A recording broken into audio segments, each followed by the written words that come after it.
वो जिस तरह की भाषा उन्होंने कहा है, इससे सर्वनाक नहीं कुछ हो सकता है देश के प्रधानमंत्री के लिए, और ऐसे प्रधानमंत्री के लिए जो तीसरी बार देश की जनता ने उनको आशीर्वाद दिया, प्रधानमंत्री बने। और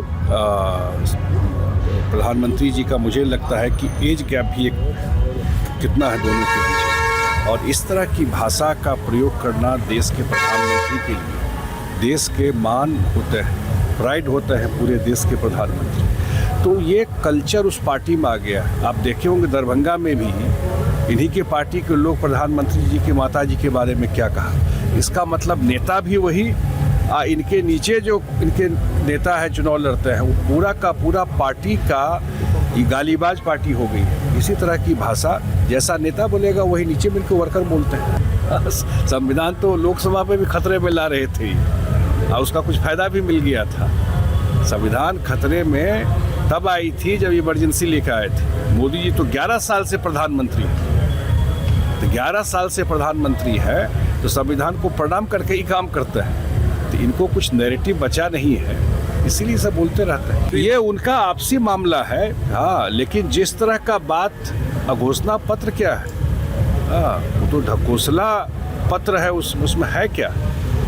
जो पुराना इतिहास जानता है इनके पार्टी का, उसको तो पता है कि अगर झांसे में देना चाहते हैं बिहार की जनता को, एक एक चीज़ देखिए ना, तो बिहार की जनता मुझे नहीं लगता है कि इनके घोषणा पत्र पर, इनके बातों पर कहीं विश्वास करती है। अब क्या निकालते हैं ये आपसी चुनाव आते आते तो कोई इनका कोई ना कोई बात हो पाई, एक दूसरे के खिलाफ लड़ते रहे।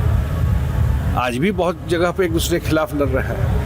तो आपस में चुनाव अभी हुआ नहीं तो ये लोग मंत्रिमंडल का ही बंटवारा करने लगे। इनका तो पूरा गठबंधन स्वार्थ से भरा है। ये सत्ता इनके लिए कहते हैं ना मलाई है, सेवा तो है नहीं। तो इसलिए कुछ भी बोल सकता है, किसी तरह सत्ता हथियाओ, कुछ भी बोलो, झांसे में डालने की कोशिश करो, कुछ भी अनाउंसमेंट कर दो ये। लेकिन लोग जब पूछते हैं, आप ही लोग पूछते हैं कि भैया ये जो आप बोल रहे हैं तो कहाँ से लाइएगा, तो देखिए दाएं बाएं जवाब देने लगते हैं उस समय। तो हम लोग बातचीत कर रहे हैं जल्दी इस पर। पलायन हुआ कब ये नहीं पूछे, पलायन तब हुआ जब लोग यहाँ से डॉक्टर भाग गए आरजेडी के राज में, उनके राज में।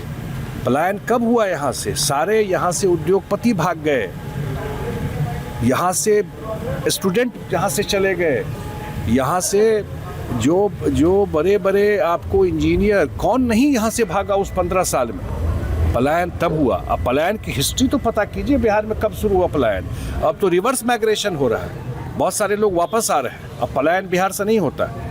हाँ, ये जरूर है कि बड़े काम के लिए कोई बाहर जाए तो अच्छी बात है। हाँ, एक इशू है कि जॉब के लिए यहाँ और आवश्यकता है इंडस्ट्री इन्वेस्टमेंट का। मुझे लगता है इस 5 साल में वो समस्या भी काफ़ी हद तक दूर हो। यही सब बात करके इसी टाइप की बात वो करेंगे। नीतीश कुमार जी ने महिलाओं की डिमांड पर ही ये काम किया था।